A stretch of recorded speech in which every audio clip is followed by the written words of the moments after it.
Ya, Saudara, satu unit mobil jenis sedan dan sepeda motor Vario ludes terbakar di halaman depan rumah milik Ismail.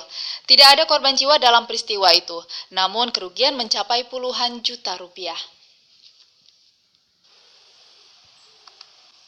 Kapolsek Pantai Bidadari Ibda Irianto mengatakan pada hari Kamis lalu telah terjadi peristiwa kebakaran di wilayah hukum Polsek Pantai Bidadari, tepatnya di Gampung Menasa, Lebuk, Kecamatan Pantai Bidadari.